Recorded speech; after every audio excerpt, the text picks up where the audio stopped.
हुजूर, दो सवाल और हैं जी, फरमाइए।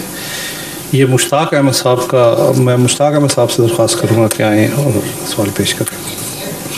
एक मुश्ताक साहब तो बैठे हुए हैं। अस्सलाम वालेकुम। वालेकुम सलाम रहमतुल्लाह। मेरा नाम मुश्ताक अहमद है, मैं फॉरेस्ट गेट से तल्लुक़ रखता हूँ, ईस्ट लंदन से। आपकी मजलिस में आने का पहली दफ़ा शरफ़ हासिल हुआ है। मेरा क्वेश्चन ये है कि आम तौर पे ये ख्याल किया जाता है कि जब हज़रत मसीह मऊद अलैहिस्सलाम जो आएंगे उस वक़्त दज्जाल भी आएगा।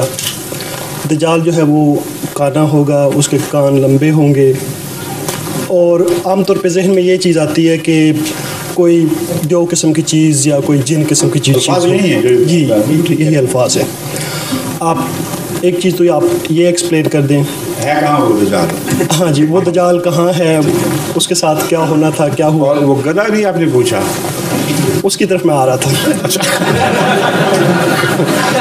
आ जाए फिर उसी वक्त, थोड़ा रहे, जल्दी आ जाए।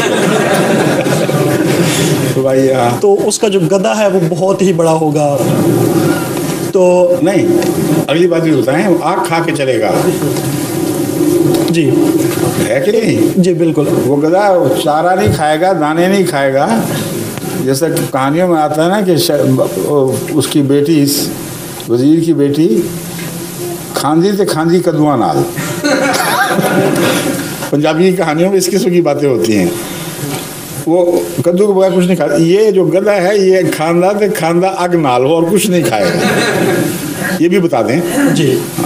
तो अब हमारे लिए दो चीज़ें पेश करनी हैं। एक ऐसा गधा जो इतना बड़ा हो जितना हदीस में बयान फरमाया गया है कि उसके दो कानों के दरमियान 105 फुट का फासला हो, उसके पेट में आग हो, वो आग खा रहा हो, और फिर भी सवारियां उसके अंदर बैठें जी। वो इतना तेज़ चले कि महीनों का फासला घंटों में तय करे। हर मंजिल पे से रवाना होने से पहले ऐलान करे कि मैं चलने लगा हूँ, जिसने आना है आके मुझ में बैठ जाए। वो खुश्की पर ही ना चले, समंदर में भी चले, और समंदर में चले तो इतना बड़ा हो जाए वही गधा कि उसके ऊपर दज्जाल गंदम के या दूसरे रिज़्क़ के पहाड़ भेजे उन कौमों की तरफ जो उसकी सरदारी तस्लीम करते हैं, और गैर भूखे मर जाए उसको परवाह ना हो। वो जहाज़ भी बन जाए, यानी समुद्री जहाज़, और वही गधा हवाई जहाज़ भी बन जाए।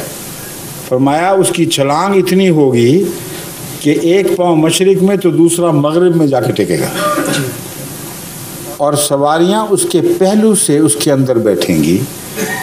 अंदर जाएंगी तो सीटें आरामदेह जगह और बिजली के खुमख में रोशन होंगे। ये सारी बातें बताए ना जी। अगर आप बताते तो पहचान भी जाते। सवाल ही ख़त्म हो जाना था। इसे मौलवी वाली बातें ना करें, मैं अदब से गुजारिश करता हूँ, सारी बात बता दें तो सवाल खुद ब खुद हल होता चला जाता है, सवाए उनको जिनको तौफीक नहीं बातें समझने की। इस ज़माने की सवारियों के मुतालिक इससे ज़्यादा वाज़ेह और अजीम पेशगोई नामुमकिन थी। इतनी वाज़ेह पेशगोई, रेलगाड़ी की पेशगोई आ गई, कारों की पेशगोई आ गई, हवाई जहाज़ों की पेशगोई आ गई। अगर कारों की नहीं तो हवाई जहाज़ के कान तो बाहर बड़े बड़े 105 फुट के फासले तक तो होते हैं।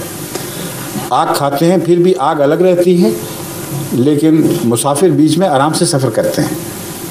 जाने से पहले घंटियां बजती हैं, झंडियां हिलाई जाती हैं, ऐलान होते हैं गाड़ी चलने के लिए है, आओ बैठो, बंद होने लगी। एयरपोर्ट पर ऐलान हो रहे होते हैं हवाई जहाज़ उड़ने के लिए तैयार है, कराची से न्यूयॉर्क के लिए तैयार है, और फिर जब बैठ जाते हैं फिर सफ़र करते हैं। इतनी तफसीली पेशगोई सारी अंबिया की तारीख़ में से कोई निकाल के दिखाएं इस शान से पूरी हुई हो, और अभी गधा नज़र ही नहीं आ रहा। तो वो दज्जाल जो इस गधे का मालिक है जी, जिसके मुतालिक फरमाया कि वो इस गधे की ताकत से इस पर सवार होकर दुनिया को फतह करेगा। वो कौन लोग हैं? हमने तो नहीं ईजाद की है सवारियाँ, मगरबी कौमें। वो सारी मगरबी कौमें वो हैं जो ईसाई भी हैं।